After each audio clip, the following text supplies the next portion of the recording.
Have you ever imagined that just one rainy night could tear your entire life apart because of a racist officer? Because a protector of the law suddenly becomes a predator? Have you ever thought that a single wink, a single nod from a cop could turn you, an innocent person, into a drug dealer, a criminal, a sensational headline on the front page, with no one bothering to ask, where is the truth? That night, a black woman, a lawyer for the poor, had 3 kilos of cocaine shoved into her trunk, right in front of a model officer worshipped by the whole city.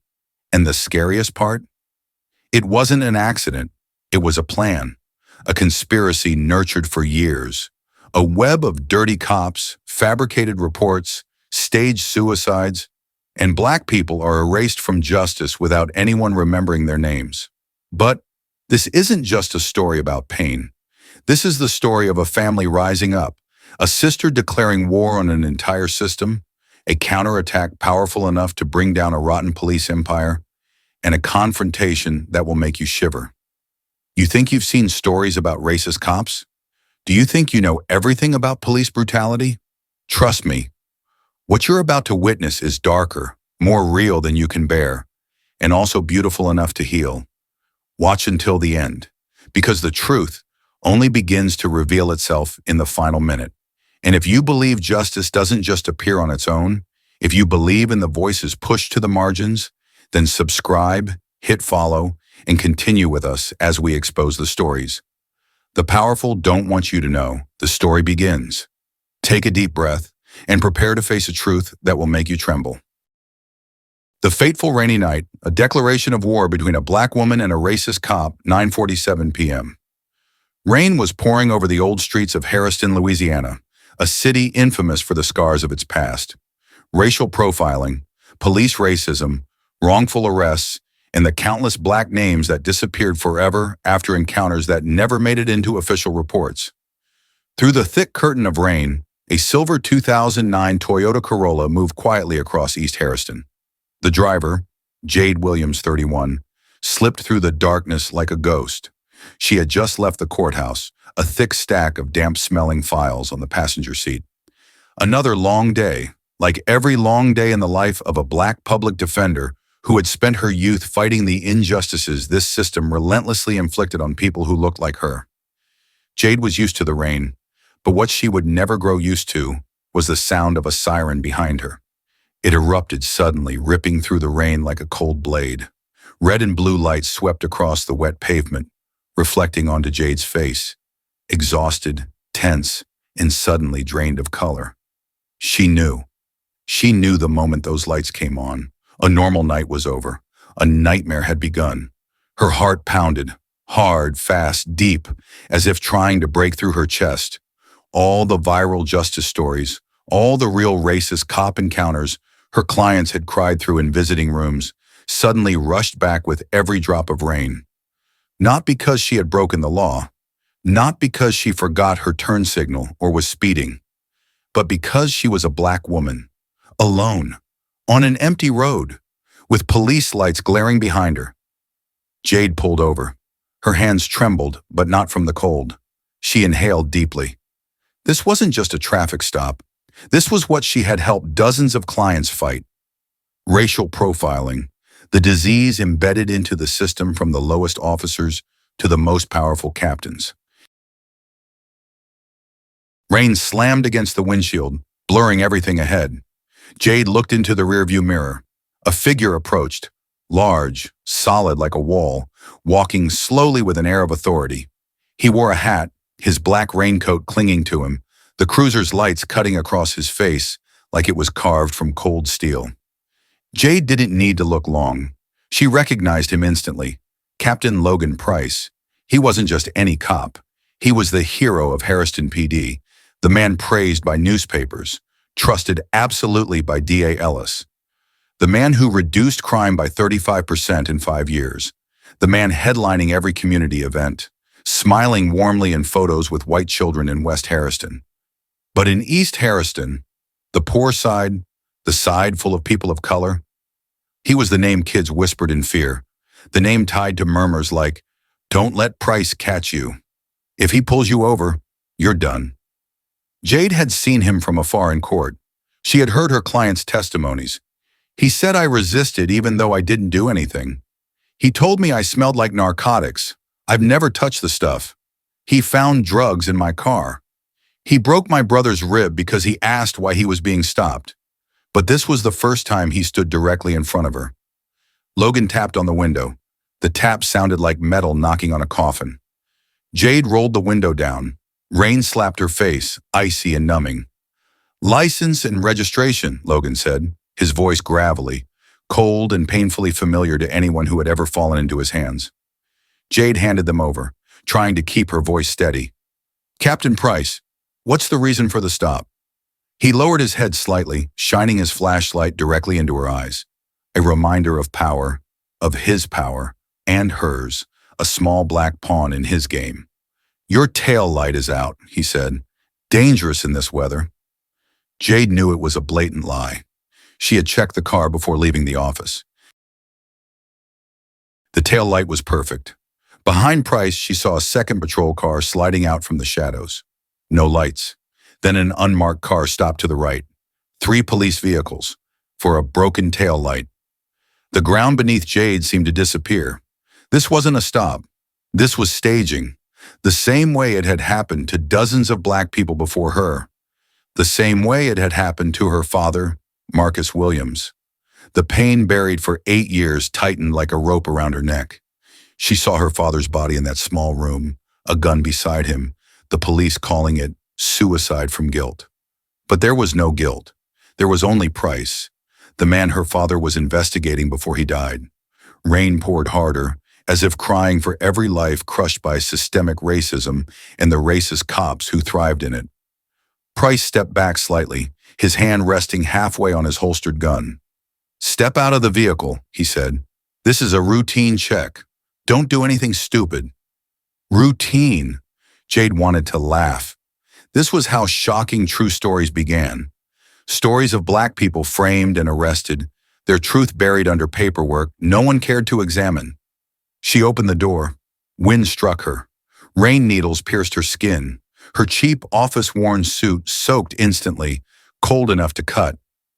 3 officers closed in around her like a ritual they had perfected. Jade stood tall. She wouldn't let fear control her. She wouldn't let her trembling become their victory. She looked directly at Logan. Her whole life she had fought police racism, but never had she stood face to face with its embodiment. "Captain Price," Jade said, her voice steel even as her throat tightened, "I know what you're doing, and that's why—" She paused. The wind flipped her hair to the side.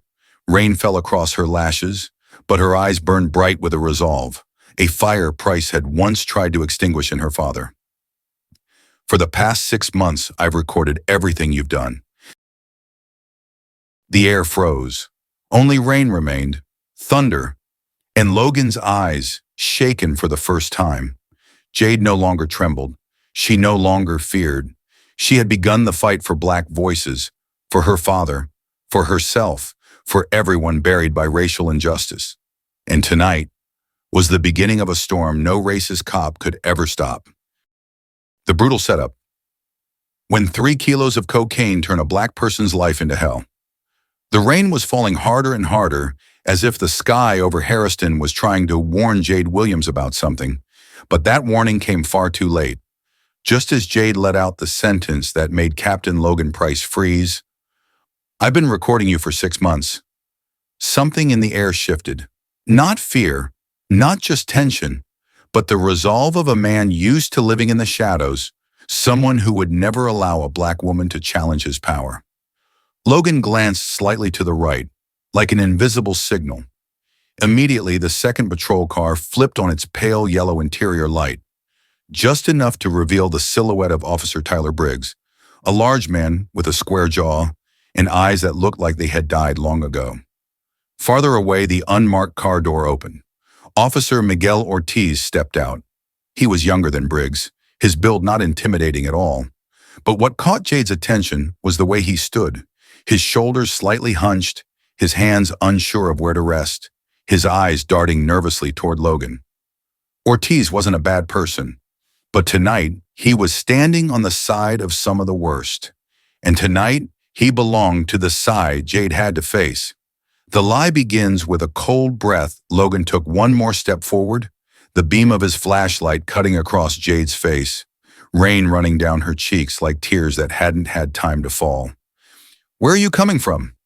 "The public defender's office. I worked late." "Where are you going?" "Home." "Do you drive this route often?" "Sometimes." The questions were flat, like the air before a storm. Not a single word of it had anything to do with a broken taillight. Jade kept her voice steady, but her mind was moving faster than the wind. He's building a story, constructing a narrative. Logan drew in a shallow breath, then said the sentence that had crushed hundreds of black victims in America over the decades. "I smell marijuana." Jade blinked, just once, but her heart felt like someone had gripped it tight. "Captain, there is no—" "I said I smell it." His voice was firm, absolute, like a proclamation from a god. For a racist cop, that sentence is a golden ticket. It grants the right to search a vehicle without a warrant, the right to put hands on a body, the right to turn an innocent person into a drug dealer, and no camera in the world can prove that he didn't smell it. Jade felt the veins in her temple pounding. Her breathing grew heavier, partly from fear, but the rest from rage. For years, she'd heard this line from her clients. The opening line of a frame-up, the opening line of a life sentence. She knew he didn't smell anything, except for the scent of his own power. They came to kill her career, not just arrest her. "Briggs, check the trunk," Logan ordered. Just 3 words, and Briggs understood immediately. He walked around to the back of Jade's car. Ortiz stood near Jade but avoided her gaze. She turned to him. Her voice is low. "You don't have to do this." Ortiz swallowed hard. Rain plastered his hair to his forehead, exposing every flicker of conflict on his face.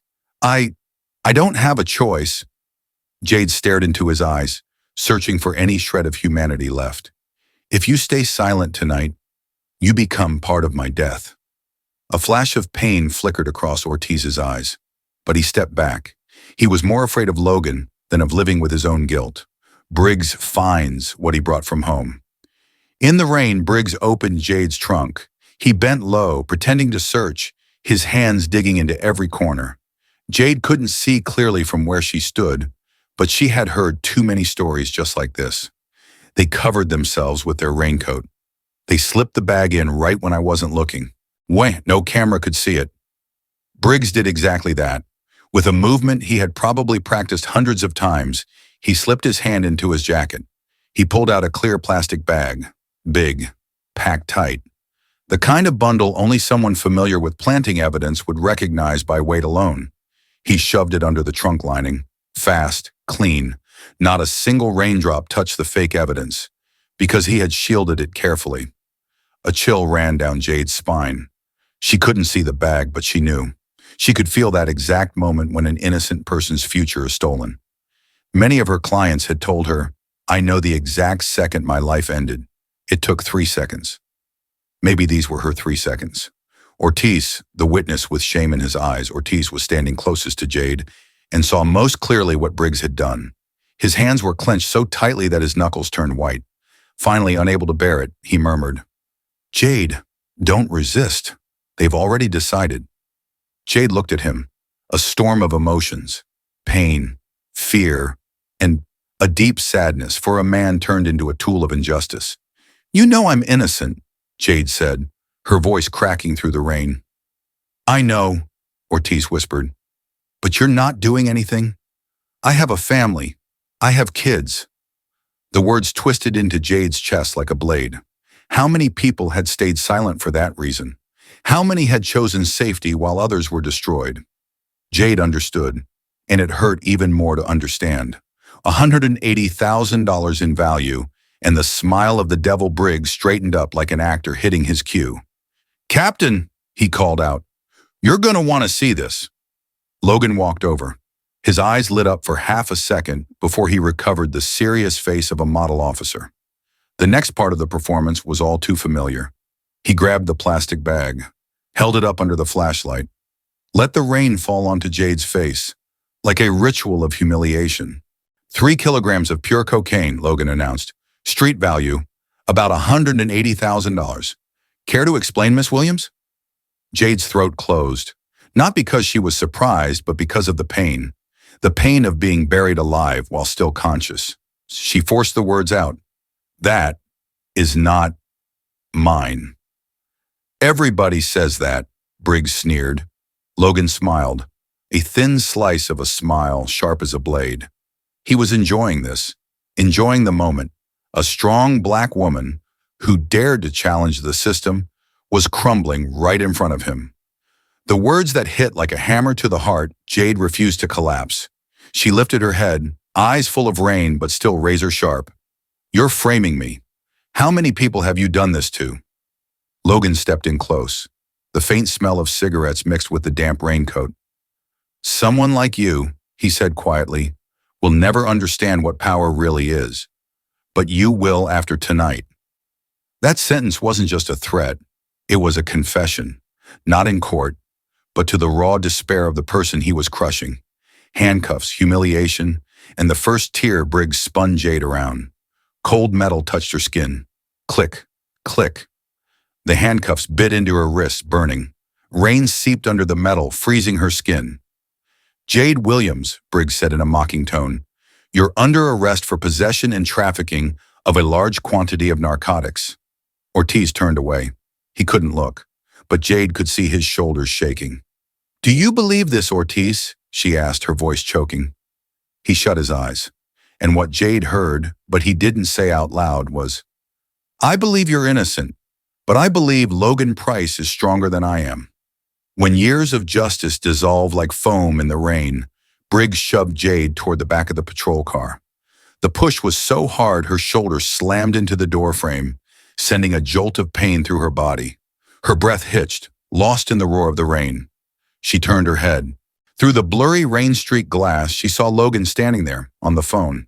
He was smiling, the smile of a man who had just destroyed a black woman's career with a single plastic bag he'd brought from home. Jade knew. Within hours, the media would have a new story. Captain Price arrests black attorney with cocaine stash. Jade's entire life, her father's legacy, every effort she had made to fight racial injustice was about to be drowned in a cheap headline.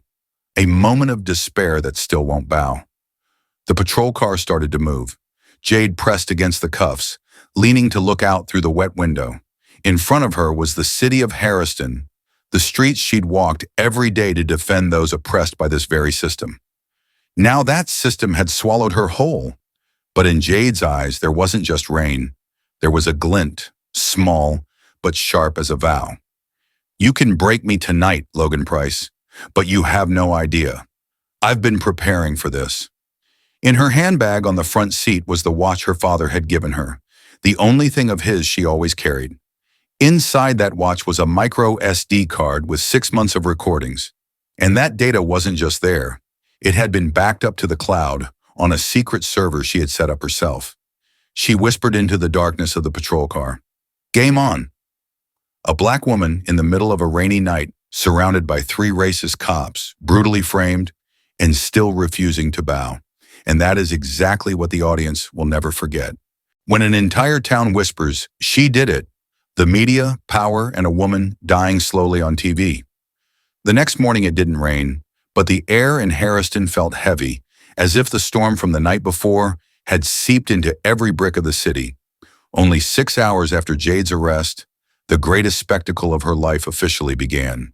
Before every resident, before the very people she had fought for, and before those who once believed in her. The mugshot that shattered an entire life, 06:17 a.m. The Harriston Daily Herald released the first article. Black public defender arrested with 3 kilograms of cocaine, suspected of involvement in a distribution ring. Right beneath the headline was Jade Williams's mugshot, taken at 3 a.m. Her blouse soaked with rain, her hair a tangled mess, her eyes bruised from exhaustion and shock. The photo was so damning that no one needed to read the article to convict her. Jade was no longer in a damp holding cell. She was lying across the front page of every paper, dragged through every news ticker, every comment thread, every supermarket conversation, gas station whisper, church hallway murmur. a black woman, a bag of cocaine, a town conditioned to conclude they're all the same. When the media becomes an accomplice to police racism, the story spreads so fast that anyone waking up heard her name on the radio or TV. A public defender arrested for drug trafficking. She defended the poor, but turns out she's part of the drug network. Word is she tried to trick the police, too. No one asked, why Captain Price? Why late at night in East Harriston? Why 3 squad cars to stop a woman driving alone? No one asked because no one needed answers. The system had already spoken for them. The narrative was shaped long before Jade could say a single word. This wasn't news. This was an execution, carried out with language. This was police racism in its most insidious form. No beatings, no visible violence, just cut and pasted information fed to the press, and the victim would be killed legally. The people of Harriston saw her as a traitor. At the cafe near the courthouse, a blonde woman watched the TV inside. Knew it. Those people always mixed up in drug stuff. At the bus stop, a man in a work coat muttered, "What kind of lawyer hides product in her trunk? Fake as hell." Those words cut like knives, not because they were cruel, because they were familiar. People like Jade, like her father, like everyone in East Harriston had heard these lines their entire lives. It was how society defined them before they could introduce themselves. The very clients she once saved now looked at her with suspicion. Inside the county jail's common room, the morning press briefing blared on TV. A group of detained women watched. "That's her? Ms. Williams? Damn, thought she was decent. Guess not." A black woman whom Jade had saved from a 2.5-year sentence whispered, What if every time she defended us, she was just protecting people in her own network?" That was the deepest cut of all. Not the arrest, not the handcuffs, but watching the very people she had fought for, people who once called her a lifesaver, turn their backs in 10 minutes because of a news clip. That pain was sharper than any blow. She helped them fight racially biased arrests, but when she was arrested, they immediately believed it, because black people are used to being assumed guilty, even when that person is the one who once saved them. When DA Ellis and Judge Blake stepped in, justice officially became corrupt at 10 a.m. On the local news channel, District Attorney Preston Ellis stood before the mic, face stern as if he'd cracked a major case. "Truly unfortunate," he said, "but when an officer of the court betrays our trust, we must act decisively." Behind him stood Judge Howard Blake, who had coldly denied every motion Jade filed for the past 3 years.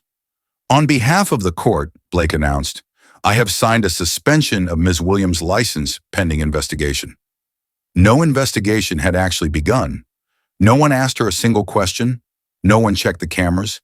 They just signed. One signature from a DA and a judge could suffocate an entire life. Jade watched that press conference from the jail's common area, handcuff marks still red on her wrists. She wanted to scream, but her throat locked. Price had planned everything. She wasn't just arrested, she was silenced. The moment they stripped her license, she no longer had the legal standing to defend herself. They had snapped her last pair of wings. Naomi saw her sister's name on TV and knew their father's nightmare had returned. Across town in a small apartment, 29-year-old Naomi Williams was making coffee before heading to the newsroom. Her phone buzzed nonstop. Friends texting, co-workers are sending links. "Naomi, is that your sister?" "What the hell happened? Your sister got caught with drugs?" Naomi didn't understand until she turned on the TV, and the world collapsed beneath her feet. On screen was Jade's mugshot, hair drenched, eyes hollow. Alongside the headline, "Public Defender Jade Williams arrested with 3 kilos of cocaine." The coffee mug slipped from Naomi's fingers and shattered on the tiles, but she didn't hear it. No smell of coffee, no sound of breaking, only the echo of 2017. "Your father, he killed himself in holding. They said it was drug charges." Her chest tightened violently, as if someone stabbed straight into a wound that had never healed. She whispered the one sentence that only those who have lost someone to police brutality understand. "No, no, not again. Not again." When the perpetrator stands before the camera and performs like a hero, That afternoon, Captain Logan Price held an emergency press briefing. He stood tall, uniform immaculate, face sculpted with feigned responsibility. He spoke as if reciting, "We are deeply saddened to discover that someone working within the justice system was involved in criminal activity, but Harriston PD always prioritizes the truth." He said the truth, though he was the one who planted the evidence. He said saddened, though he laughed when Briggs held the cocaine bag in front of Jade. He said we, though he was the monster who destroyed her father's name and was now doing the same to her. No one detected the theatrics.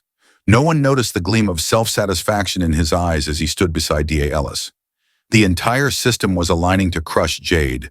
Jade is humiliated inside the very system she once served.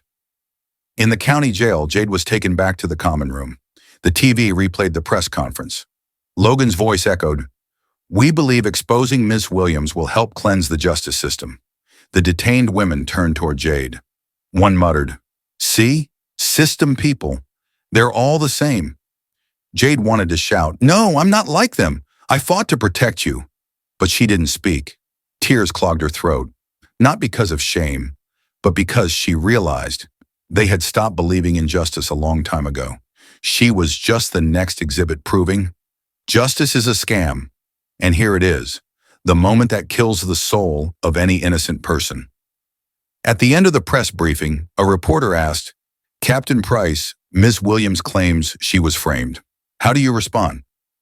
Logan smiled, a smile that chilled every viewer. Criminals often say that. We're used to it. Jade watched the scene on the small jail TV. That sentence wasn't just a dismissal, it was a sentence. We're used to it, meaning she has no voice, no one will believe her. Her innocence is just number 37 on a long list of crimes they've fabricated for black people. That sentence fractured another piece of her soul, but only a piece.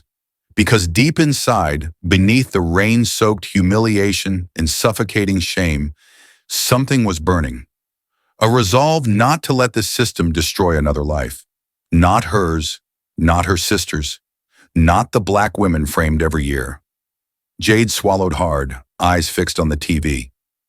And though Logan's voice filled the jail, cutting through static and clattering chains, in Jade's mind there was only one sentence: I will make you pay. All of you. Harriston Jail, the voiceless women and the truth about Price's criminal empire. The air inside Harriston Jail felt as cold as if it were built from decades of frozen pain. The smell of damp, of rusted metal, of dreams slowly crushed over time. Jade Williams stepped into that block of concrete, wrists still marked red from the cuffs, her blouse from the rainy night still not fully dry, heavy with the scent of disappointment and despair. The metal door closed behind her. A sharp clang rang out like a hammer slamming a coffin shut. She wasn't here because she was a criminal. She was here because a racist cop wanted her gone, because the system wanted her to be silent, because a city had grown used to seeing black people as guilty long before they were ever tried. But that wasn't the worst part. The worst part was that this was the very place her father had been thrown into 8 years ago and never came back from. Jade took a few steps into the cell, but her chest tightened as if an invisible hand were squeezing it. The image of her father in that grainy newspaper photo, face terrified, exhausted, rushed back like a storm without warning. If only he were still alive to see this, or at least to warn her. But now every warning had come too late. Tasha Green, the woman who already knew what was coming for Jade. When Jade lifted her head, she saw a black woman in her early 30s sitting on the steel bunk in the left corner of the cell. Her eyes were wide under the dim neon light. Not suspicious, not hostile, but the look of someone who recognized a shared pain. "Williams?" the woman asked, her voice low and hoarse, like it had been broken many times. Jade nodded. "Tasha Green," she said, reaching out her hand. "ER nurse, or I used to be." Jade shook her hand. Tasha's palm was rough, cold, but the grip was so genuine that Jade felt a piece of her fear loosen. Tasha looked Jade up and down, then sighed softly. "I know that look." "What look?" Jade asked. "The look of someone who just got swallowed whole by the system." The words made Jade's knees go weak. But Tasha didn't say it with pity. She spoke like someone who had lived through it, who had carried that wound so long it had become part of her body. No one here is guilty, but everyone's been convicted. Tasha patted the steel bunk across from her. Sit, we need to talk. Jade sat down, fingers laced together, hands cold and shaking. Let me guess, Tasha said, leaning her elbows on her knees. They found drugs in your car. Jade's head snapped up, stunned. How do you know? Tasha let out a bitter laugh, like swallowing poison. Because they did the same to me, and to Elena Martinez, and Marcus Johnson, and Jeremiah Lopez. And more, another voice called from the cell next door. More of us, a lot more. Jade felt like someone had yanked the floor out from under her. Everything she had suspected was taking shape right in front of her. Tasha went on. In Harriston, if you're black, if you're poor, if you speak out against the cops, sooner or later, they find something in your car. Jade swallowed hard. When did they frame you? 3 months ago. Tasha looked down at the floor. I filed a report about a black kid who came in with collapsed lungs after being beaten in custody. I thought I was doing the right thing. Her jaw clenched as she continued. 2 weeks later, Captain Price pulled me over, and he found meth under my back seat. A cold shiver ran through Jade. Price. Again, Price. Always Price. No one believed you? Jade asked. Believe? Tasha laughed. Who believes black women when they say they're innocent? We were never meant to be believed. That sentence cut straight through Jade's chest, not because it was cruel, but because it was true. Jade was a public defender. She had heard I'm innocent hundreds of times. But even she, who understood this system better than most, knew being innocent has never been enough to save a black person. Jade realizes she's not the only victim, just the newest link in a long chain. You said there were others like me? Jade asked. Tasha nodded. 7 people in 3 years. They all had the same things in common. Black, poor, with a voice, or brave enough to go up against them. Jade felt herself go very still. Them who? Price's crew, Tasha said, enunciating every word. Price, Briggs, Jennings, Ortiz, a couple of people in IA, a couple in the DA's office, a whole damn spiderweb. Jade exhaled hard. Her heart thudded against her ribs. Details, Jade said, her voice firm. I need to hear everything. Tasha studied her for a long moment, then nodded. You'll hear it, but brace yourself. The truth is going to hurt worse than last night. The stories of the innocent, the generational pain of an entire community. Tasha began to talk. First story, Marcus Johnson, organizer of last year's protest against police brutality. 2 months later, he was found with cocaine in his trunk, sentenced to 8 years. Second story, Elena Martinez, elementary school teacher. Her younger brother was beaten bloody by cops during a traffic stop. She filed a complaint. 2 weeks later, they found illegal painkillers in her bag. Convicted. Third story, Jeremiah Lopez, construction worker. He dared film a cop kicking a handcuffed black man in the face. The next day, police raided his house with a warrant. Found heroin under his bed. His wife cried until she fainted. Jade sat frozen. Those stories echoed her father's story. Her stomach twisted as she listened. But cops still need a reason to pull them over, Jade said. Tasha smirked, a hollow smile. Here, reasons are easy. Taillight out. Plate hard to read. Smell of weed. Those reasons always show up, at the right time, with the right people. Jade remembered Logan's words. I smell marijuana. Suddenly, it felt like the cruelest sentence she'd ever heard. Jade breaks down. But that breakdown sparks a new will to survive. Jade felt her chest constrict, as if an invisible hand were crushing her heart. Everything crashed down at once. Her reputation, her father's pain, the lies in the news, the suspicious looks from her own clients, the innocent victims before her. Tasha saw Jade shaking. She gently touched her hand. It's okay, Tasha said. Cry. All of us in here cried once. Jade shook her head. I'm not crying for me, she said, her voice trembling but fierce. I'm crying because Too many people have died in this system because too many never got to be heard. You're not like them, Tasha said, her eyes softening. You have evidence. You've been collecting everything for 6 months. You didn't come in here empty-handed. Jade met Tasha's gaze, and for the first time since she'd been arrested, she felt a small flicker of hope. She had prepared for this day. She had always known Price would try to take her down, and she hadn't just stood still. The only thing she was afraid of was that she might never get the chance to fight. When the truth is uglier than the pain, Price doesn't just plant drugs. He runs real product. Tasha lowered her voice to a whisper. You think Price just plants drugs on innocent people? No. Jade looked at her. What I'm about to say, you need to be steady. Tasha, I survived my father's death. I can handle it. Tasha held Jade's gaze. The cocaine they planted in your car. It's not fake. It's not confiscated evidence. It's a real product. Jade stared, stunned. They're dealing, Tasha said, using dope they take from real busts, then moving it back onto the streets through a pipeline. Price runs. Jade felt like she'd been plunged into a tub of ice. And anyone who gets in the way, pushes back, or is simply too good. Tasha swallowed, her voice dropping lower. They get framed, locked up, and silenced. Jade couldn't breathe. Your father, Tasha said, figured that out 8 years ago. Jade's whole body went numb. He didn't kill himself, Jade. They killed him, then staged the scene. Jade clapped a hand over her mouth. Tears burst out before she could stop them. In that moment, for the first time in years, she allowed herself to truly feel the pain.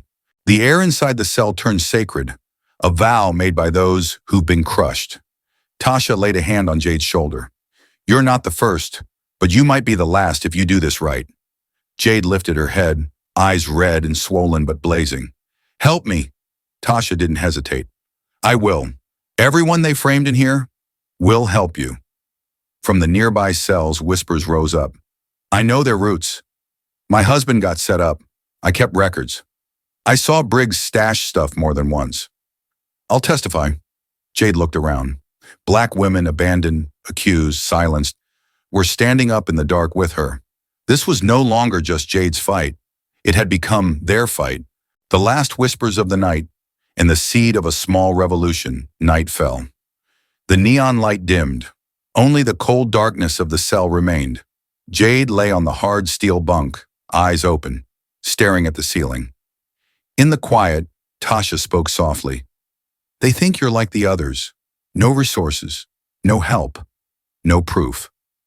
Jade said nothing. But what they don't know, Tasha went on, is that you have Naomi. A faint smile crossed Jade's face, though her cheeks were still wet. You have recordings, Jade nodded. You have backups. Jade clenched her fists. And you have us. Jade turned her head toward Tasha. You think I have a chance? Tasha took a deep breath. No. Then she smiled. You don't have a chance. You have a mission. Jade closed her eyes and inhaled slowly. For the first time since her arrest, she didn't feel hopeless. She felt fire. Jade was not just a victim. She was the next name on their list to be silenced. But she was also the first one prepared enough to bring the whole empire down. And that night, under the cold prison lights, a vow was forged in silence. I will overturn this entire system. I will expose them. I will give every single one of them their voice back. Naomi Williams, the little sister who walks into the dark to pull her sister back that afternoon. Harriston's sunlight was a dull, faded yellow, an exhausted kind of light that lay over every street like a layer of settled dust. But in a small third-floor apartment in West Harriston, Naomi Williams felt so cold her hands trembled, not from the temperature, but from the words scrolling across the TV screen. Public Defender Jade Williams arrested. 3 kilos cocaine found in vehicle. The whole world dropped into silence. Naomi stood frozen in front of the TV, her fingers clenched so tight they turned white. Her heart pounded against her ribcage like it was trying to tear out of her chest, but her legs felt cemented to the floor. Jade, her sister, the strongest one in the family, the one who raised her after their father's brutal death. Could it be? No way. The memory of 2017 crashes back like a rogue wave. The air in the room suddenly turned heavy as lead. Naomi instinctively stepped back. Then one more step. Just like 8 years ago, when she stood in front of her father's file cabinet and saw the cause of death on his certificate. Suicide by gunshot. Case closed. She was 21 then. Jade had just turned 23. Naomi could still picture Jade's eyes that day, shattered, raw with grief, but still trying to stay strong enough to hold up what was left of their family. And now, the eyes in Jade's mugshot on TV looked exactly the same as the day their father died. The eyes of someone betrayed by the world. Naomi whispered, "Not again. Please, not again." But the media didn't wait for her pain to settle. Ms. Williams is suspected of involvement in a cocaine distribution network. The stash has an estimated street value of $150,000. Arrested by Captain Logan Price's unit? That name, that damn name, clinging to their family like a cursed shadow. Logan Price, the monster dressed as a cop, the man who stood by their father's coffin and said he took his own life because he couldn't live with his guilt. Naomi dug her nails into her palms. Not from hatred, but from the terror of the system that killed her father was now coming to take the last person she had left. Naomi walks into the public defender's office, where Jade poured out her entire youth. Naomi bolted out of the apartment. No coat, no locked door, no reply to any message. She ran toward the Harriston courthouse like she was running into a family house fire. The gray stone building rose before her, cold and heavy like a fortress built for the powerful.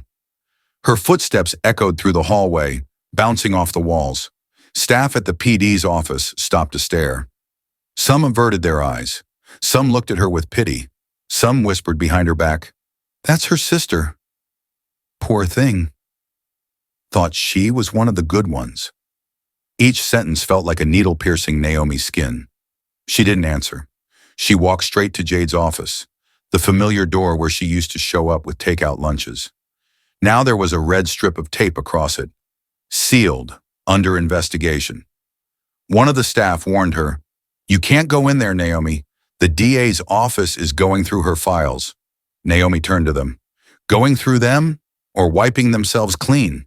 No one replied. She took a deep breath, voice shaking but firm. "I'm going in." She pushed the door. It opened with a soft screech, like the room itself was sighing. Jade's office, normally neat, smelling of fresh paper and coffee, had been brutally torn apart. The desk was ransacked. Cabinets flung open.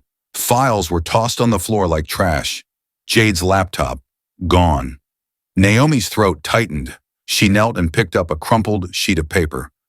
A defense brief for a black teenager wrongfully arrested. Jade had once said, "We have to fight for them, Naomi. No one else will." Now they were doing the opposite, using everything she'd ever done to turn it against her. Her father's image returns, and Naomi understands his death was never truly investigated.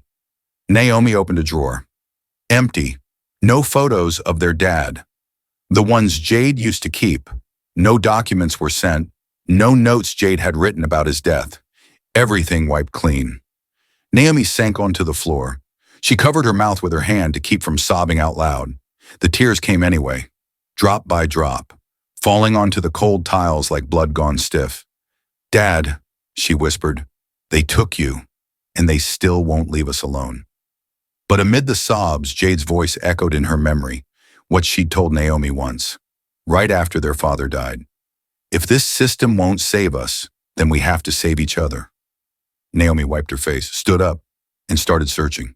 Detective Harris's eyes, and the tremor of a guilty conscience. When Naomi stepped out of Jade's office, blinking through half-dried tears, she saw a familiar face near the records room.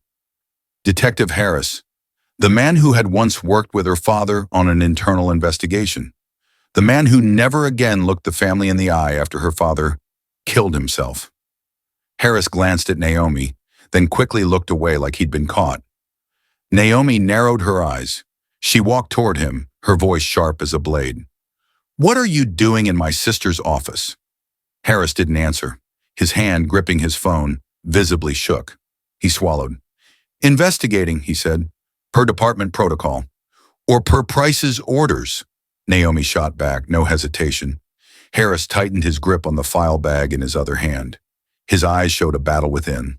Not an enemy, but not an ally either. A weak man with the system's hand around his throat. Naomi stared him down. If you know anything, please say it, at least this time. Harris pressed his lips together, then walked away without another word. But Naomi had seen it, the fear in his eyes, a fear shaped like Logan Price. Naomi returns to her father's old cabin, where the truth was never erased.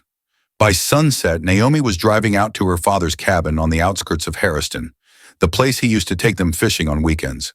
The dirt road still held faint tracks from years gone by. The tall pines still stood there, quiet, like witnesses to a blood-stained past. Naomi pulled over. The small pine cabin looked like a grave for her whole family. Inside, the smell of old wood, dust, and time hit her chest so hard she almost couldn't breathe. She flicked the light on. Dim. Then she opened the old wooden cupboard where her father kept fishing gear. In the corner, under yellowed newspaper, she found something that made her whole body tremble. A wooden box. The lock had been bent, like someone once tried to force it open and then gave up. She opened it. Inside were a USB drive sealed in a protective bag, a handwritten notebook of her father's, a family photo of the three of them standing in front of the cabin.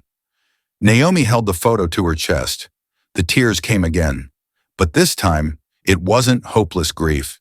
It was grief turning into resolve. Dad, I know what you left us now.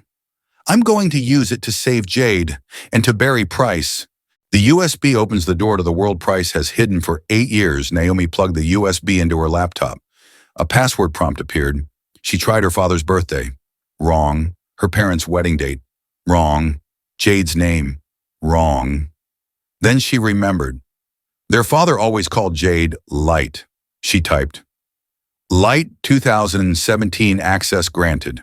Naomi's breath caught. The screen filled with folders.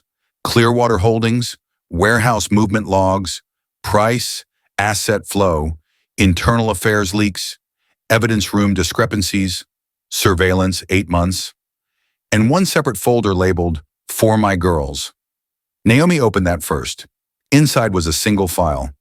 If anything happens to me, she clicked it. Her father's voice filled the room, unsteady, tired, but resolute.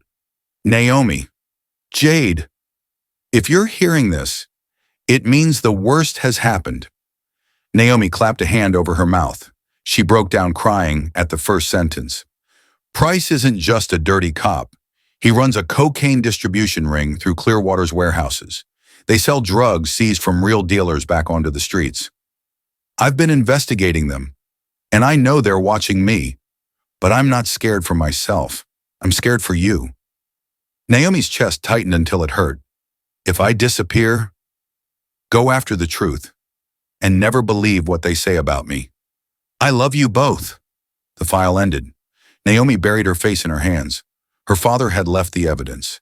They killed him to shut him up, and 8 years later, they were doing the exact same thing to Jade.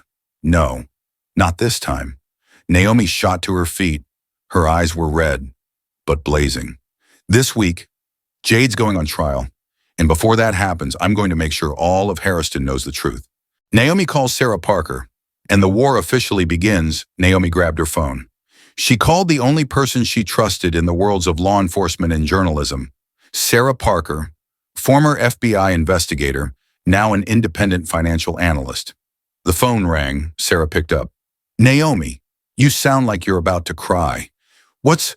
Sarah, Price killed my dad, and now he's doing the same thing to Jade. Silence, a long one. Then Sarah said, Where are you? At my dad's cabin. Good, no one's following you out there. Stay put, I'm on my way. Naomi let out a shaky breath.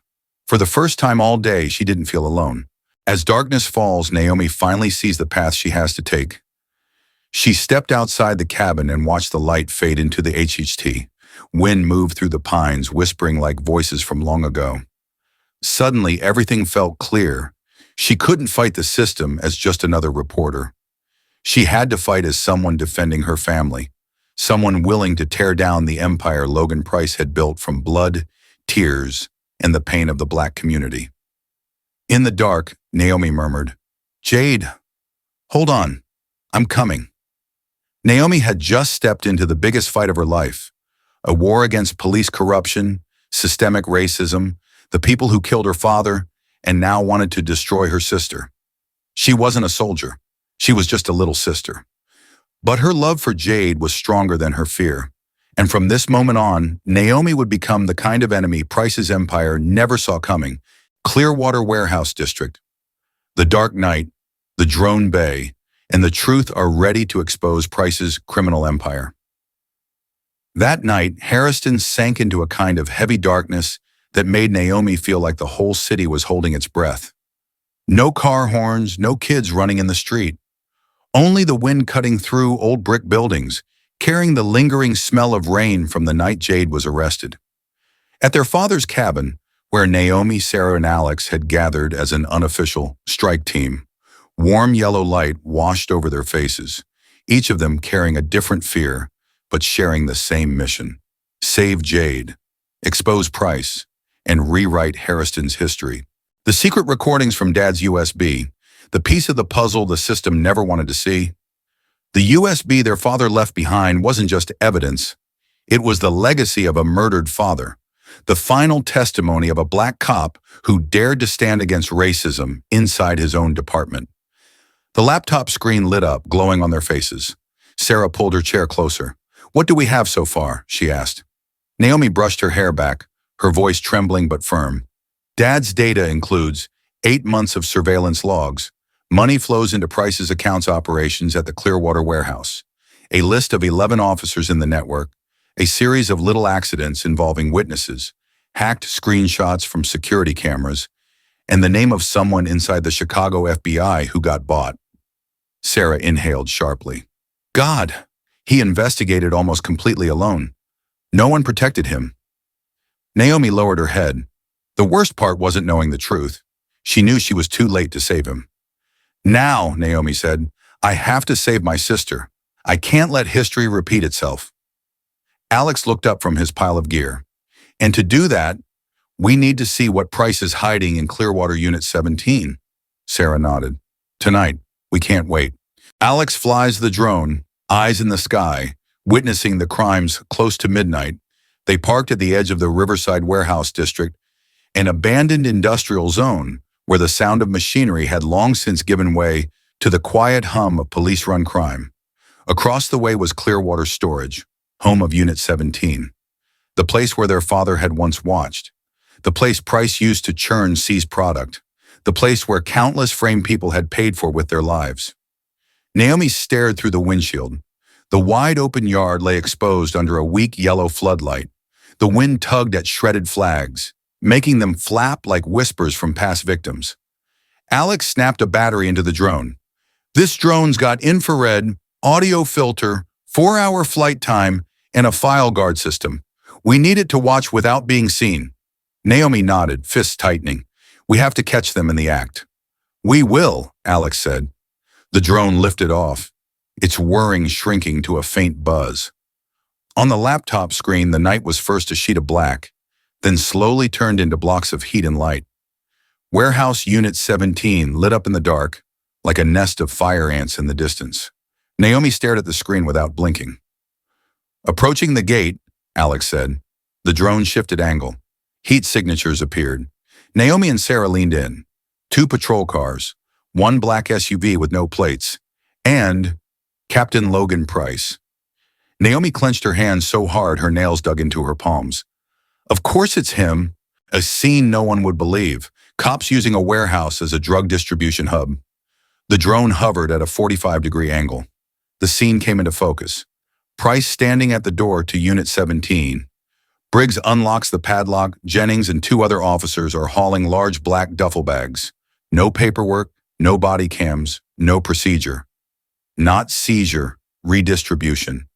Sarah whispered, "This is a shipment." Goosebumps rippled over Naomi's skin.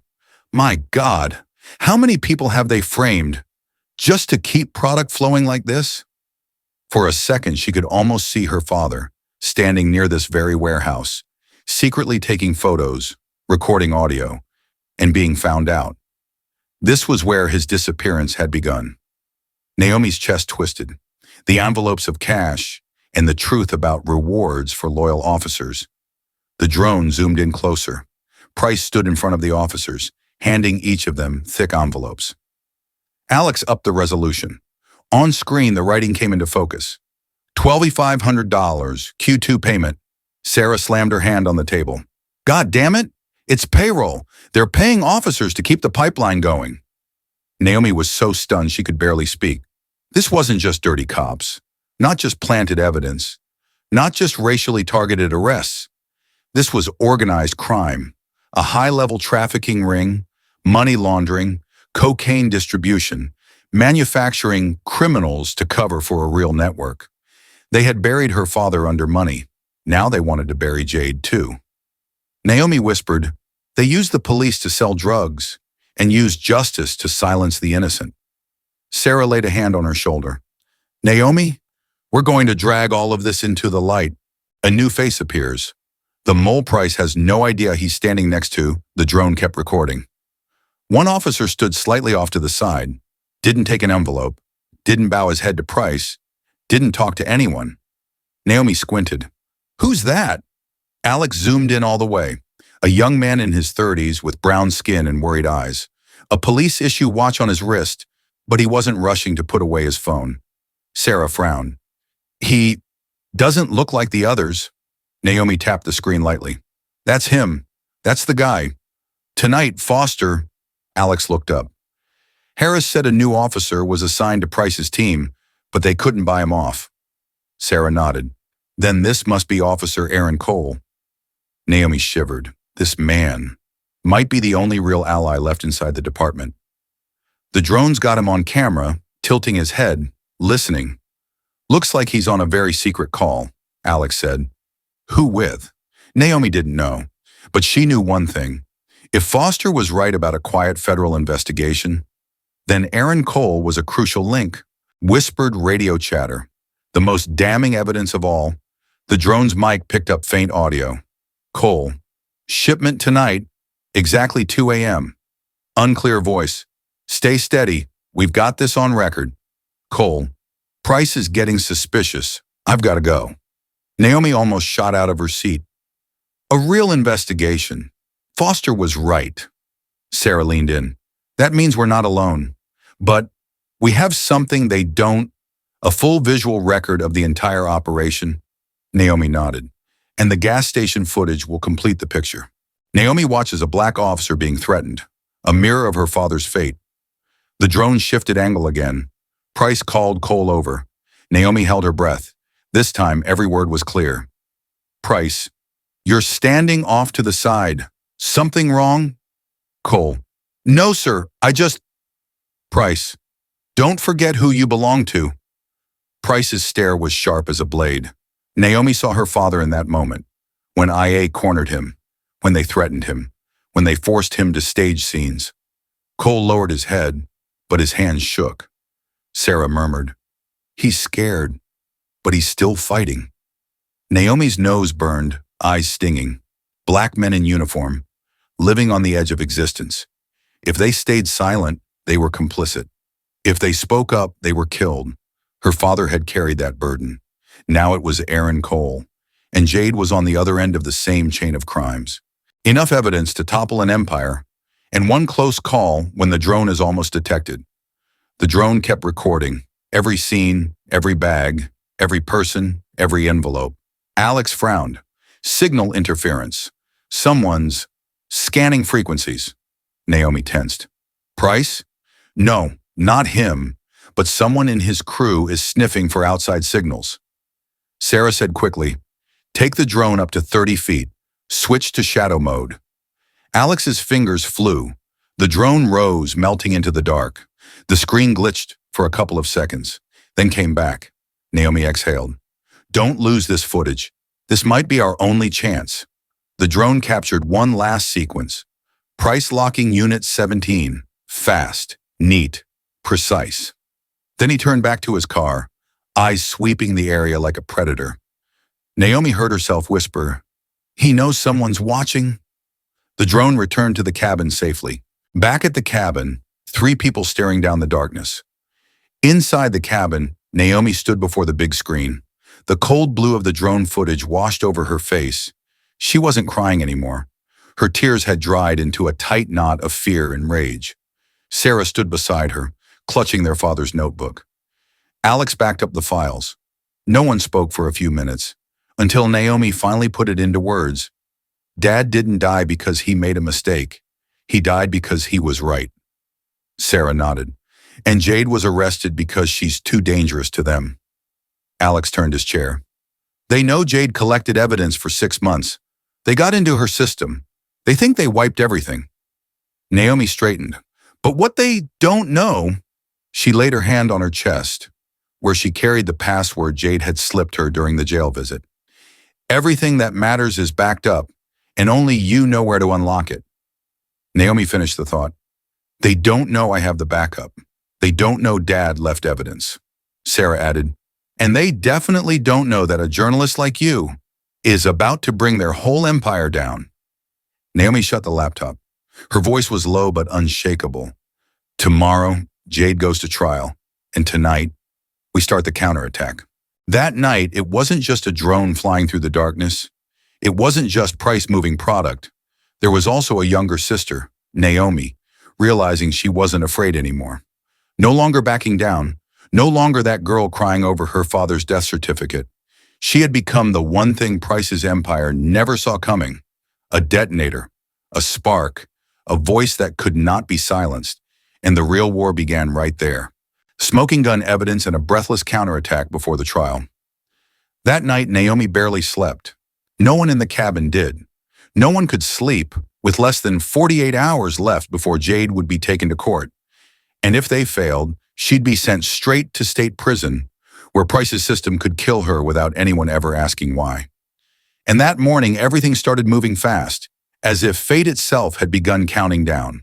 Naomi processes the evidence. The trembling moment between right, wrong, and the fear of being watched, a pale sunlight slipped into the cabin. Naomi sat on the floor, laptop open in front of her, her father's USB plugged in. She was replaying the gas station footage, the 42-second clip of Daniels shoving a bag of cocaine into Jade's trunk. 42 seconds, but those seconds were enough to save an entire life. Naomi slowed it down frame by frame. Each heartbeat seemed to sync with every frozen image. Daniels is opening the trunk. Daniels is looking around. Daniels is pulling the cocaine bag from inside his jacket. Daniels is tucking it under the trunk mat. Daniels signaling Price. Naomi's vision blurred, not from rage but from the feeling that she was finally facing what she'd avoided for 8 years. Her father had been framed exactly the same way. She felt like she was watching him in that car trunk. Evidence planted in a space he couldn't control. His career was murdered. His reputation is shredded. His life taken. Naomi wiped her face. No, this time no one is going to die because of them. She transferred the clip into a secure drive, triple encrypted it, backed it up to a private server Alex had built, then copied it onto an SD card. No one would be able to erase it, not like in 2017. Sarah goes to the Chicago FBI field office to reopen Naomi's father's case 9:15 a.m. Wearing a black coat, Sarah left the cabin and drove toward the federal building in Chicago. In the car, Naomi sent a short text. Sarah, be careful. They have people inside the FBI. Sarah replied, I know, I'm ready. Don't worry. Just focus on Jade. The Chicago FBI office was lit up. Little flags fluttered at the entrance.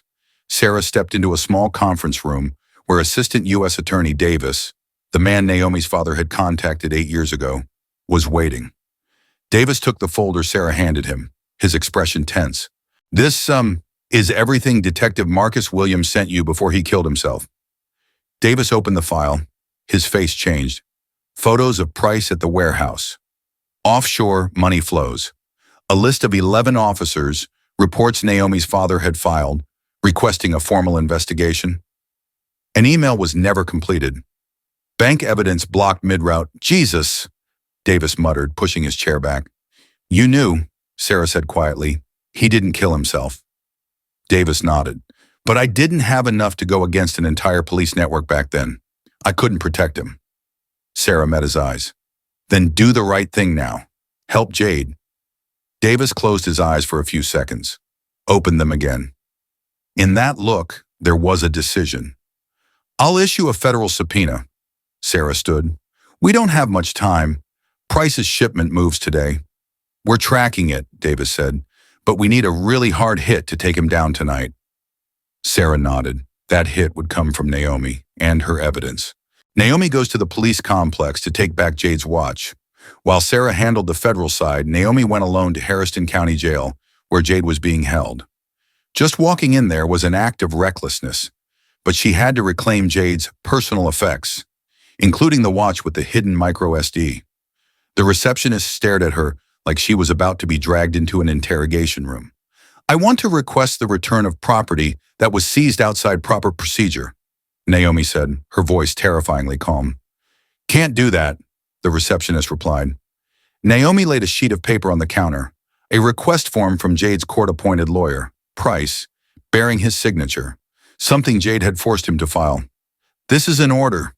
The receptionist hesitated. 10 minutes passed while she checked. Naomi waited, palms slick with sweat. If Price had locked the watch away in his private evidence room, it was gone. If he damaged it, the data Jade had collected over 6 months was gone too. The receptionist's hand trembled slightly as she handed over the property bag. A key ring, a wallet, a pen, and a silver watch, intact. Naomi exhaled slowly. She signed the receipt and walked out as fast as if she were escaping a slaughterhouse. The night before 0 hour, and the blow Price never saw coming, the gas station footage. That evening, the cabin was lit again. Naomi placed the watch in front of Alex. Where's the SD card? Alex asked. In the adjustment slot for the band. That's what Jade said. Alex let out a low whistle. Your sister is smart to a terrifying degree. Sarah opened her laptop. Naomi pulled up her father's USB, opened the gas station footage, and synced it with the drone footage from the night before. The cabin went completely silent as the two videos ran side by side. The evidence lined up second by second. Daniels is opening the trunk. Daniels is hiding the product. Price arriving. Price giving the nod. Envelopes are being passed out. The load going into the warehouse. Cole is playing the informant. Sarah pushed her chair back like she couldn't breathe. God, this isn't just corruption. This is RICO. Alex shot to his feet. We need to send this to Davis right now. No, send it to every state office. No, dump it on a public server. Naomi said softly, not yet. We need to catch him in the act. He has to be in handcuffs in front of my sister. Both of them looked at Naomi. No one argued because they knew she was right. The inside man calls, and the truth about the final shipment. Near midnight, Naomi's phone lit up with a call from an unknown number, the same one Foster had used. Naomi answered, her voice slightly shaky. Hello. A low, fast male voice. This is Officer Cole. I've got 30 seconds. Naomi shot up from her chair. Where are you?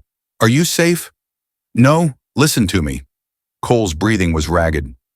Price changed the plan. The shipment moves at 2 a.m., not 11 as Foster told you. Naomi almost dropped the phone. What about Jade? What is Price doing with her? Cole lowered his voice. He plans to transfer her to state prison at 6 a.m. No questions asked.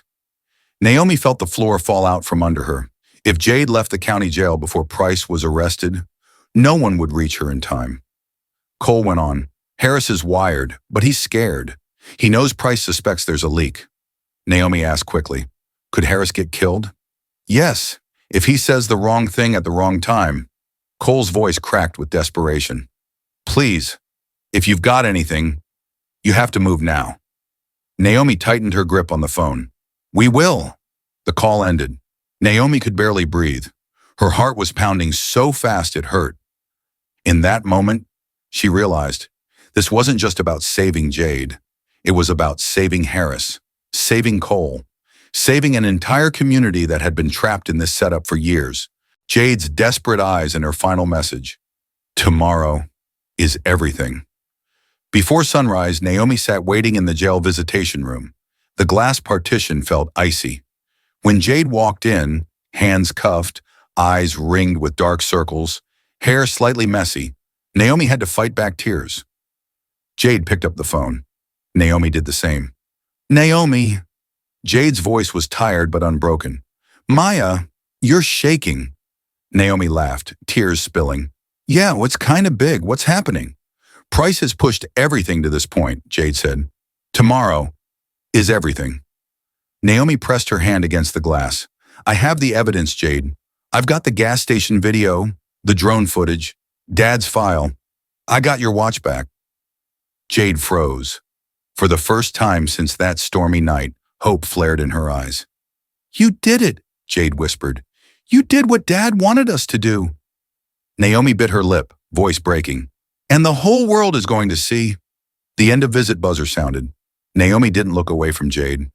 I'm going to save you, Naomi said softly. I promise. The guard started to lead Jade away, but before she stepped out of the glass frame, Jade turned back and mouthed, Don't let them win. 0 hour, 1:50 a.m. The wolves begin to move. The cabin was dark, lit only by laptop screens. Sarah monitored the GPS log stored in Jade's watch from before it was seized.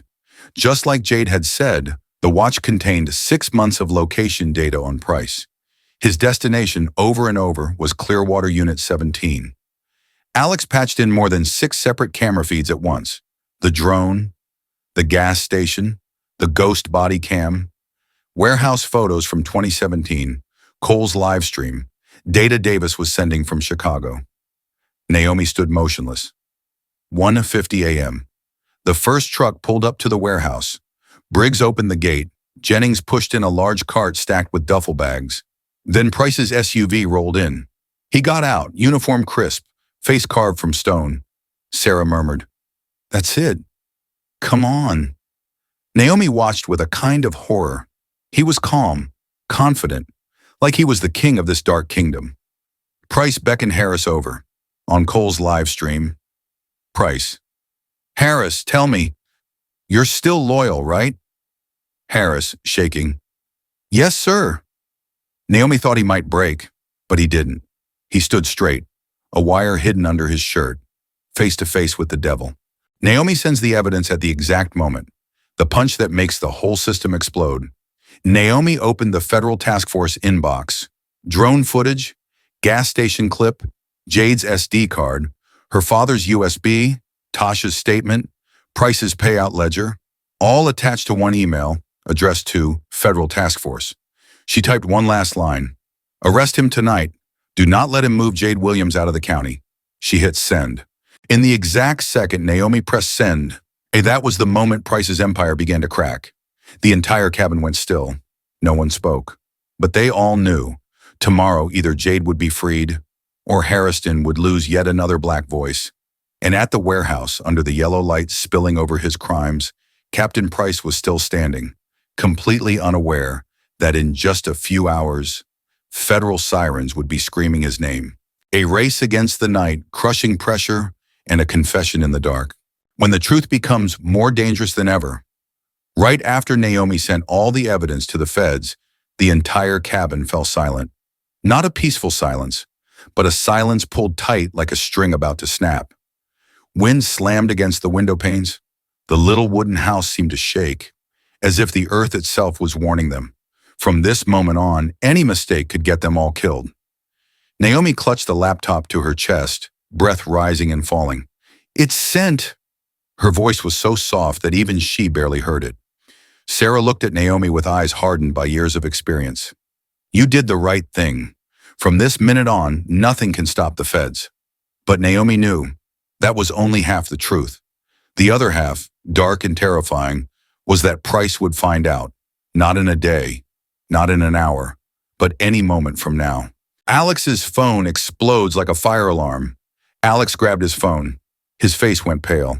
It's Foster. Naomi rushed to his side. Hello? Foster? Are you safe? On the other end were ragged breaths, the echo of boots slamming on concrete. Naomi, listen to me very carefully. They suspect someone's leaking information. Naomi went cold. Who? Cole? Harris? Or all of us? Foster panted. Price is losing his mind. He ordered a sweep of all comms devices. I barely slipped away a couple of minutes to call you. Naomi could hear Price yelling in the background. Shut off the radios. Bring me every phone. Nobody leaves this site. Naomi's heart dropped into her stomach. He knew something had happened. Foster whispered, Hold on. The feds are coming. But Harris might not make it. And Jade, if they move her early. Naomi bit her lip until it bled. No one else dies. Not one more person. The call cut off abruptly, not because Foster hung up, but because of a shout. Foster, hand over the phone. Then, nothing. Naomi stumbled back, her hands shaking violently. Sarah gripped her shoulders. Don't panic. We've passed the point of no return, and that's a good thing. But Naomi couldn't speak. All she could see was Foster being dragged away by Price's loyal cops, and Jade, alone in a cold cell, not knowing that tonight was the night everything would be decided. At Harriston Jail, Harris stands between living and dying. Meanwhile, at Harriston County Jail, Harris stood in the break room, cold sweat running down his spine. A wire recorder the size of his fingertip was taped under his shirt. Harsh white light burned his eyes. The room reeked of metal and disinfectant. The door flew open. Price stepped in. Harris flinched. Price's eyes raked across every officer in the room, like a hunter scanning for the weakest animal to tear apart. Harris, he called, his voice so sharp he didn't need to shout to freeze the room solid. Come here. Harris stepped forward, forcing his breathing to stay even. Yes, Captain? Price stood so close that Harris could smell expensive cologne mixed with that familiar tang of gunpowder. Harris, Price tilted his head. Is there anything you want to tell me? That question wasn't meaningless. Harris knew. Naomi knew. If Harris said one wrong word, he would die tonight. And the file would say, stroke during shift. Harris fought to keep his voice steady. No, sir. Price stared straight into his eyes bloodshot with the weight of a career built on the bodies of the innocent. Then he smiled, a thin, blade-like smile. Good. Tonight is going to be a special night. Harris almost threw up. Price turned his back. Prep a transfer vehicle. We're sending Jade Williams far away before sunrise. Naomi finally understands what her father felt before he died.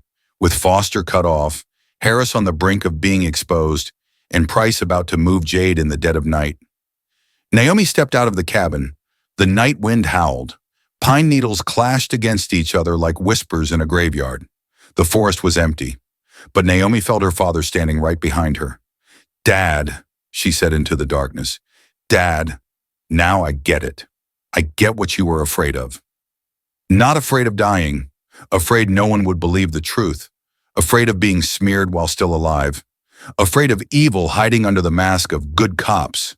They applauded as they destroyed entire families. A single tear fell, but only one, because after that came clarity. Naomi straightened. I'm not giving up, not like you were forced to. I'm going all the way. The wind picked up, like the voices of all those trapped souls over the years, pushing her forward. Sarah analyzes the watch data and finds the knockout blow for Price inside the cabin. Sarah held Jade's watch. She popped off the back with a professional tool. Right there, a 64GB micro SD tucked into the adjustment slot. She slid it into the laptop. The first files appeared. Audio recordings every time Jade approached Price's car. Auto-captured photos when the GPS detected the warehouse location. Shipment logs from the last 6 months. A voice memo from Jade. If I disappear, give this to Naomi. Naomi walked back into the cabin just as Sarah hit play on the last recording. Jade's voice, tired, shaky, but unwavering, filled the room. If this day comes, I prepared for it. Price isn't just a framer. He's a killer. He killed my father. If you're listening to this, it means I'm about to be arrested. Naomi's hand flew to her mouth. Tears spilled over. But this time, not from raw pain, from the knowledge that Jade had gone so far, she'd even prepared her own last words. Sarah played the next part. Naomi, you are the strongest part of this family. Do what Dad always wanted to do. Expose him, whatever it costs. The cabin went dead quiet. Naomi's knees nearly buckled. Alex grabbed her shoulders. Naomi? Sarah exhaled. This file alone is enough to put Price away for life. Naomi wiped her tears. Her voice was soft but steady. Not enough. My sister has to be free. She has to be standing next to me when he's taken down. The deeper the night, the more suffocating the battle. 2:25 a.m. On the drone feed displayed on the laptop. Price's convoy pulled out of the warehouse. One truck carrying a product. One black SUV. One empty prisoner transport van. Naomi knew that the empty van was meant for Jade. If it reached the jail at 4:45 a.m. like usual, they would move her to a state prison where Price had his people, and Jade would die by suicide, just like their father. No, not this time. Naomi's hands shook violently. Sarah gripped her hand. No one else dies because of this man. Alex spun the screen. The feds got the files. They're en route. How long? Naomi asked. 20 to 25 minutes. Naomi stared into the black outside the window. I just hope Jade has that long. The moment Price crosses the final line and the devil's little touch at the jail, Jade was jolted awake by a shout. Williams, transfer time! She shot upright. Two unfamiliar officers were standing at the door, not the guards from the day before. Jade knew instantly. This wasn't a procedure. This was a special transfer. The metal door swung open. Captain Price stood there. His eyes gleamed with satisfaction. Let's go, counselor, he said softly. Your last ride of your career. Jade rose to her feet. She didn't bow her head, didn't tremble. She looked him straight in the eye, her voice hoarse but firm. You're not getting past today. Price laughed. Oh, you have no idea how few hours you have left. Naomi knows there's only one chance. Get there before he does, or it's over. The cabin blazed with light.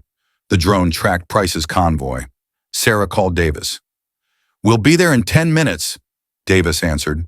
Naomi shouted, 10 minutes isn't enough. He's moving Jade right now, Alex said. Naomi, if we confront him before the feds get here, he'll kill us on the spot. But Naomi shot to her feet. Her voice shook the whole cabin. If we don't do anything, Jade will be dead before they even arrive. Sarah and Alex fell silent. Naomi's breathing came fast and hard. I am not letting him kill one more person. Not Dad. Not my sister. Not Harris. No one. Sarah squeezed Naomi's shoulders.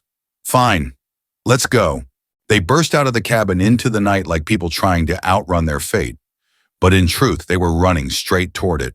3 people in an old car, chasing 3 armed police vehicles, in a battle where everyone understood. Either they save Jade, or the Williams family will gain one more grave. Checkmate. Federal arrest warrant in the ending that makes everyone watchers. Breakdown night hadn't yet lifted, but the sky over Harriston already felt thick and compressed. Wind screamed through the empty streets, swirling the freezing air like a warning of an oncoming storm. But this storm wasn't from nature. It was from people, from justice. 8 years of pain finally demanded to be set free.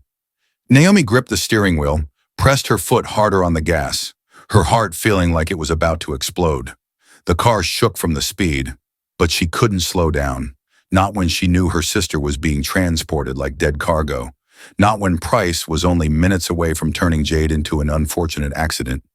Streetlights flashed past on both sides, pale cold beams cutting across Naomi's tear-streaked face. She wasn't crying because she was weak. She was crying because she knew either she saved Jade right now, or she would spend the rest of her life in the same kind of war her father had fought, full of blood and silence. In the car, Sarah stared at the GPS screen, her voice hoarse from the tension. Naomi, we've got 3 minutes before Price's convoy hits Riverside Bridge. If he crosses that bridge, he'll turn onto a stretch with no cameras. The feds will lose visual. Alex tightened his seatbelt. We want to stop him, but we can't let him know that we're trying to stop him. But Naomi didn't answer that. She only said one thing, her voice low and hard as steel. There's no room for fear anymore. Up ahead, Price's convoy was nothing but a line of blinking lights crawling along the road. Naomi hit the horn, not to warn them, but like she was steadying herself. Please, don't let this be too late. In the prisoner transport van, Jade sat upright, hands cuffed, eyes fixed ahead. She could see Price through the glass partition between the driver's cabin and the back. The flashing lights carved his face into something like stone, cold, emotionless, saturated with power. He glanced at the rearview mirror, his lips curved faintly. We're almost there, he told the officer beside him. We'll finish this before sunrise. Jade didn't bow her head. She spoke loud enough for him to hear clearly. You're not finishing anything. The truth is already out of your hands. Price laughed. The sound of it made the whole van feel even colder. You really think trash like you can take me down? I buried your father. I'll bury you too. Jade closed her eyes for just 1 second, then opened them again with a fire in her gaze. No, you just hid the truth for a while. My father went first. I'm here to finish what he started. Silence dropped into the van, heavy as a slab of concrete. Then the radio crackled to life. All units, prepare to transfer detainee to state facility. 42. But before the transmission could finish, another voice cut in. A man's voice unfamiliar, low, razor sharp. Unit currently traveling on Riverside route. Stop your vehicle now. This is the FBI. Repeat, stop your vehicle immediately. Inside Price's cabin, everything froze. He grabbed the radio. FBI, who? Who authorized? Another voice came through, louder, harder, no longer a request but an absolute command. Team led by Captain Logan Price, you are surrounded. Kill the engine. Exit the vehicle. Hands in the air. Heat flushed into Price's ears. He shouted, don't stop. Keep driving. That's an order. But just as he yelled, out of nowhere, 3 black SUVs bearing the gold federal emblem shot onto the road, swinging across to block the convoy. Brakes screamed. The stench of burning rubber filled the air. Jade lurched forward but kept her balance. The SUV doors flew open. Federal agents poured onto the road like a rising tide. Flashlights beamed straight into Price's windshield. Price, step out of the vehicle. Price slammed his palm against the dashboard, his face draining of color. No way, he muttered. But the thing that finished him, the thing that shattered him completely, was the person walking toward him from the middle of the line of agents. Not Davis, not Sarah, but Naomi. She walked forward through the harsh glare of the lights, wind whipping her hair back. Her coat flared behind her. Her face was wet with tears, but her eyes were brighter than any light in the night. Price stared at her like she was a ghost crawling back from hell. No, you... Naomi spoke, calm, but her words cut straight through every layer of armor he'd ever built. You're wrong, Logan. I'm not some scared little girl anymore. I'm the last person you'll ever fail to silence. Davis stepped up beside her, a hard clipboard in his hand. He read out, each word like a hammer hitting the coffin Price had built for himself. Captain Logan Price, you're under arrest on federal charges of narcotics trafficking, planting evidence, fabricating proof, bribery, witness intimidation, obstruction of a federal investigation, and participation in a criminal enterprise under the RICO Act. Price threw his door open, ready to bolt, but Foster was already behind him, gun pressed to the back of his neck. Don't, it's over. Price twisted around, his face contorted with hatred. Foster, you turned on me? Foster's jaw was clenched so tight it shook. I turned on evil. You were never my partner. The handcuffs snapped shut with a sharp metallic click. The entire stretch of Riverside went dead quiet. No one spoke. Only the wind and Jade's ragged breathing in the back of the van. The transport door swung open. Jade stepped down, hands still cuffed, but her stance straight as if she'd never broken. Naomi ran to her and pulled her into a hug. The two sisters held each other like they were the last 2 unbroken pieces of a family that had been crushed for 8 long years and had finally found a way back together. Jade whispered into Naomi's shoulder. You did it, Naomi. You saved me. You saved all of us. But Naomi only cried harder. No, you're the one who saved me. If you hadn't kept fighting, I'd have had no reason to keep going. Federal floodlights bathed them in stark white. Harris walked over, his face still bruised from the checks he'd been put through. Jade looked at him and gave a small nod. "Thank you for not giving up." His answer came low, choked. "Your father deserved better justice than he got. I owed him this."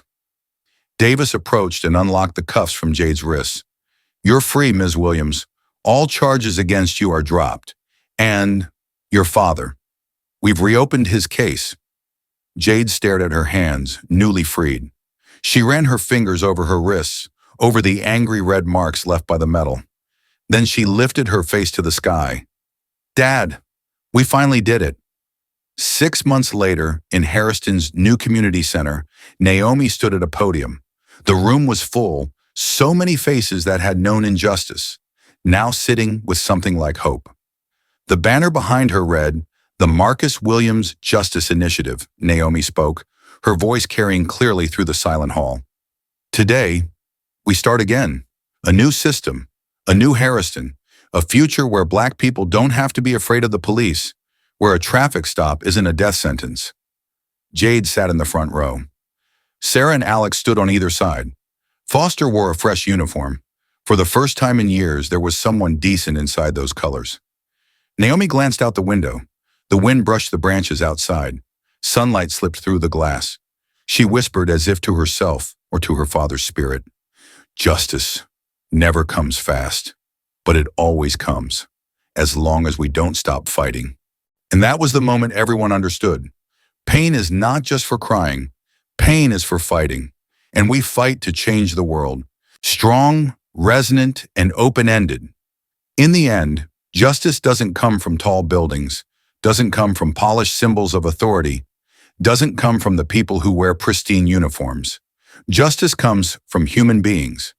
People who stand when they were supposed to bow.